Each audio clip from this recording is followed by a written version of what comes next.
My name is Emily. I am 24 years old. For many years, I did not feel good about myself. I finished school, but I did not go to college. I looked for a job, but most places said no. I stayed at home for a long time. Some people said I was lazy, but I was not. I just did not know where to begin. One day, my brother told me about a job. His friend worked at an office. The company needed an assistant. I did not know much about computers. I was scared to try, but my brother told me, "Just go. Do your best." So I went for the interview. The office was quiet and clean. The people looked busy. I waited in the hall. After a few minutes, a man came out. He was tall and wore glasses. He looked kind. "Hello," he said. "I'm David. Please come in." I followed him into a small room. He looked at my paper. It was short. I only had one job before. It was at a food shop, but I left after 2 months. I thought he would say no, but he just smiled and asked, "Are you ready to learn?" I said yes. My hands were cold and I was shaking a little. "You can start next Monday," he said. I was shocked. I asked, "Really?" He laughed and said, "Yes. We all start somewhere." My first day at the job was not easy. I did not understand many things. I forgot names. I made some small mistakes. My hands moved too slow. I was too shy to ask for help. At lunch, I sat alone at my desk. I thought I would not last 1 week. But Mr. David was different. He walked past my desk and said, "You are doing fine. It takes time." I looked up at him. No one had said those words to me before. Not at school. Not at home. After 2 weeks, he gave me a small task. I had to check a list on the computer. I did not know how to do it. I made a mistake and changed the wrong line. I wanted to cry. I thought he would be angry, but Mr. David called me to his office. He pointed at the screen. "It's okay," he said. "Let's fix it together." He showed me what to do. He did not shout. He did not look upset. I felt warm inside. For the first time, I did not feel stupid. I worked hard every day. I came early. I stayed late. I asked more questions. He gave me more tasks. He always said thank you. His words made me feel strong. I wanted to do better, not for him, but for myself. After 3 months, I started to feel different. I smiled more. I walked with my head up. I could finish my work on time. I helped new workers find things. One day he asked me to make a report. I did not know how. But he said, "I believe you can." I stayed late that day. I searched and typed and checked everything twice. The next morning, I gave him the report. My hands were shaking. He looked at it and said, "Good work." I smiled all day. It was just 2 words, but they meant the world to me. Some people in the office talked fast and laughed a lot. I still felt shy around them. I did not know what to say, but I was not afraid of Mr. David. He spoke in a calm voice. He looked people in the eye. He never made me feel small. One afternoon, he asked if I could come to a team meeting. I was quiet in the room. I just listened. But after the meeting, he said, "Your job matters. You help the team, even if you don't see it." I held those words close to my heart. At home, my parents saw the change. "You look happy," my mother said. I told her about the office, about Mr. David. She smiled and said, "You needed someone to believe in you." Week by week, I grew more confident. I stopped saying sorry all the time. I learned to ask when I didn't know. I learned to fix my own mistakes. One day, I was alone at the front desk. A client came in and asked hard questions. I answered them all. Later, Mr. David said, "You handled that very well." I went home and cried, but it was not from sadness. It was something else, something good. Mr. David never talked about his own life, but he always made time for his team. He remembered birthdays.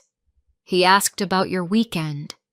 He gave advice, but only if you asked. He was the kind of boss that made you want to work harder. After 6 months, he asked me to join a new project. It was about finding ways to help the team work better. I did not know why he picked me. I was not smart like the others. I did not have a degree. I told him that. But he looked at me and said, "You care. That's rare." That night, I could not sleep. I thought about those words over and over again. I never thought I had something special. Now, I wanted to find out what I could really do. One day, he showed me a file and said, "Can you try this?" It was a planning job. It looked hard, but I said yes. I made a plan. Then I changed it. Then I changed it again. I was scared it was not good enough, but I gave it to him. He read it and said, "I like this. Let's try your way." I did not know what to say. I just nodded. After he left, I smiled to myself. That smile stayed with me for a long time. At the end of the year, the company had a small party. They gave awards to some workers. I did not expect anything. I was just happy to be there. Then they said my name. I walked to the front. Mr. David was waiting with a small box. "For your hard work and growth," he said. People clapped. I looked at him. He smiled and said, "I told you. You could do it." I held the box close. I did not care what was inside. I cared about the moment. I cared about what it meant. I was not the shy girl from before. I was still learning, but I had come far. I knew that now. Before I share the rest of my story, I need to know, where are you listening from? Knowing someone hears me, understands me, gives me strength. The next week at work felt different. People smiled at me more. Some said, "Good job at the party." Others asked for my help. I did not feel small anymore. I was part of the team now. I liked the feeling. Mr. David gave me more tasks. Some were hard, but I tried my best. When I didn't know something, I asked. When I made a mistake, I fixed it. I did not feel scared to try. I knew he believed in me. One morning, he called me into his office. He said, "We're starting a new project. I want you to help." I was surprised. I asked, "Me?" He nodded and smiled. "Yes, you. You know this work. You care. And I trust you." The project was to help the office run better. I had to check what people needed and write a list of ideas. I asked the team questions. I listened to them. Some people were quiet at first, but then they talked. I wrote everything down. Every Friday, I showed my notes to Mr. David. He gave feedback, but he never made me feel bad. He said, "You see things other people miss." That made me proud. One day, I stayed late to finish a report. The office was quiet. It was dark outside. Mr. David came by and saw me still working. "You should go home," he said. I smiled and said, "Almost done." He looked at the paper and said, "You've come far, Emily. I'm proud of you." No one had said that to me before. Not like that. Not in a real way. The next week, he asked me to help train a new worker. Her name was Anna. She was shy, like I used to be. She sat at her desk and didn't talk much. I remembered how that felt. I walked over and said, "Hi, I'm Emily. If you need help, I'm here." She smiled a little and said, "Thank you." I showed her how to do small tasks. I told her it was okay to make mistakes. "I made a lot," I said. She laughed. We started to talk more. She asked questions. I helped her when she felt lost. She said, "You're kind." That made me happy. I told Mr. David that Anna was doing well. He said, "She's lucky to have you." I felt proud again. Later that month, something changed in the office. Mr. David looked tired. He worked long hours. He smiled less. One day I asked, "Are you okay?" He said, "Just busy." But I could see it in his eyes. Something was not right. A few days later, he was not at his desk. His door was closed. I heard from another team member that he had to take a short break. "Just a few days," they said. "He's fine." Without him, the office felt strange. People worked, but the mood was different. I missed his calm voice and his quiet support. I missed his small reminders like, "You're doing great," or "Thank you for that." During the team meeting, someone asked, "Who will lead the project now?" My heart beat faster. I waited to hear a name. Then the manager said, "Emily can take care of it until Mr. David returns." I was shocked. Me? Lead the project? I looked around. People were watching me. Some smiled. Some just waited. I took a deep breath and said, "Okay, I'll do my best." That night, I could not sleep. I walked around my room. I looked at the files again and again. I was scared. What if I failed? What if I made a big mistake? But then I thought about Mr. David. I thought about his words. You care. That's rare. I held on to that. The next day, I came early. I made a plan. I wrote a list of goals. I sent messages to the team. I tried to speak clearly. I checked on Anna too. She said, "You're good at this." I worked hard all week. I stayed calm even when things went wrong. When someone was upset, I listened. When a file was missing, I helped find it. I was tired, but I was also proud. I was not perfect, but I was strong now. One day, Mr. David came back. He walked in during the afternoon. He looked better. He smiled when he saw me.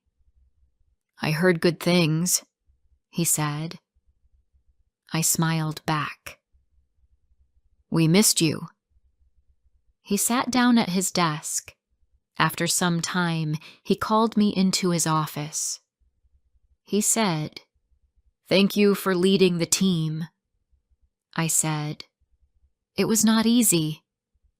He nodded and said, "But you did it." Then he said something I will never forget. "You are not the same person who came in on the first day. You've grown. And now, others look up to you." I did not know what to say. My eyes felt warm. I looked down and said, "It's because you gave me a chance." He said, "You took the chance. That's the part that matters." The next week, something even bigger happened. The company was opening a new department. They needed someone to help manage the team. Mr. David called me to his office again. He said, "I want you to be part of it." I was quiet for a moment. "Do you think I can do it?" I asked. He looked at me and said, "I know you can." That night, I told my parents. My mother hugged me and said, "I'm proud of you."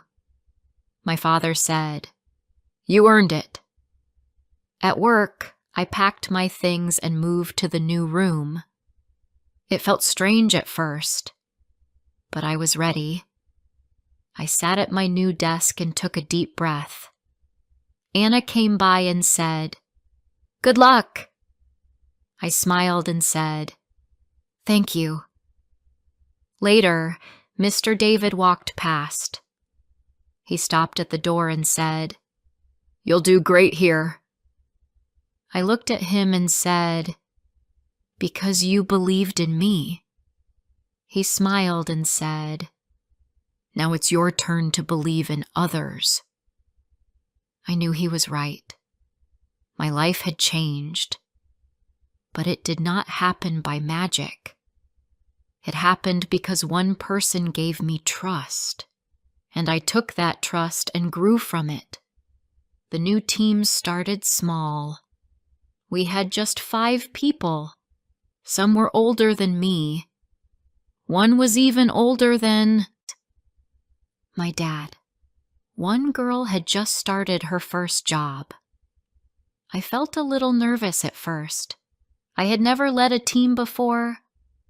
I did not know how to be a leader, but I remembered how Mr. David spoke to me. He never used big words. He always listened. He smiled when you did something right. He gave help without making you feel weak. I wanted to do the same. I tried to start each day with a smile. I walked around the room and said good morning to everyone. At first, they looked surprised, but after a few days, they smiled back. Some even asked how I was doing. I kept things simple. I gave small tasks. I asked questions and listened.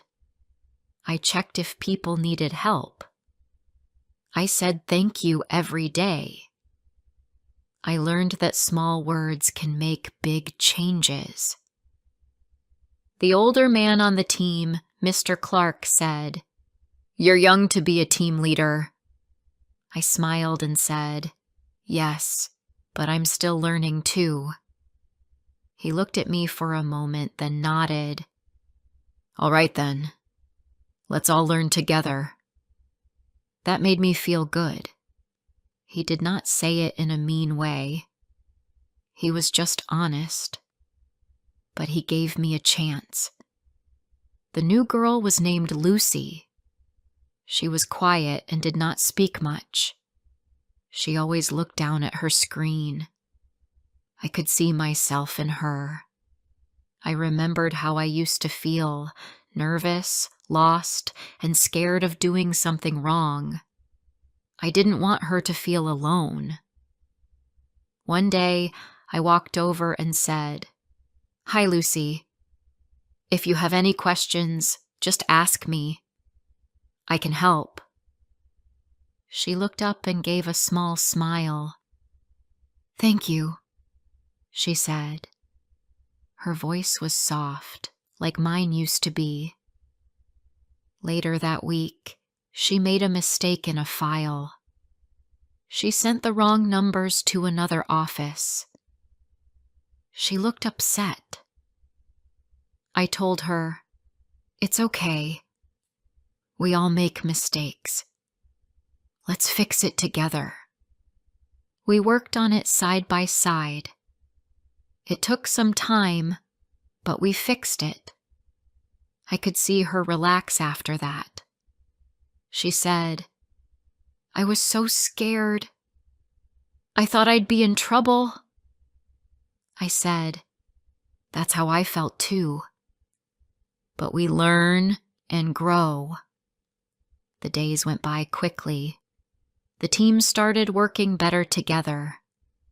I saw people helping each other without being asked. I saw smiles during lunch breaks. One person even brought snacks for the team. I felt proud. I was not just doing the work. I was helping to build something. One day, Mr. David came to visit our floor. He looked around and smiled. "This space feels good," he said. We walked together for a bit. He asked how the team was doing. I told him, "They're helping each other. They work well together." He nodded and said, "That means you're doing your job right."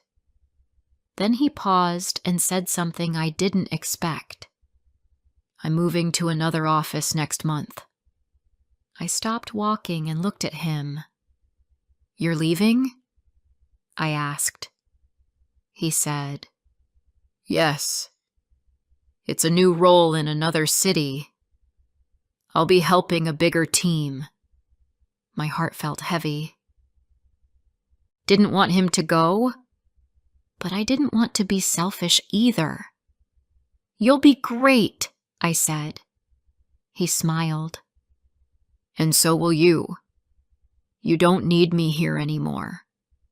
You've grown into a leader." I wanted to say something, but the words didn't come, so I just nodded. The next few weeks went by fast. Mr. David helped train his replacement. Her name was Sarah. She was kind and smart. She asked lots of questions and wrote notes in a small book. She came to see our team often. I liked her. On Mr. David's last day, we had a small lunch in the break room. Someone brought cake. We all gave him a card. It was full of thank you messages. When it was my turn to speak, I stood up and said, "You helped me grow. You believed in me when no one else did. I'll never forget that." His eyes looked warm, and he smiled. "That means more than you know," he said.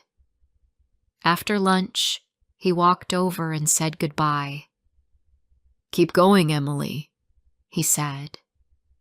"You have what it takes." Then he was gone. That evening, I sat at my desk. The room was quiet. I looked at the space he used to stand in. I missed him already, but I was not scared.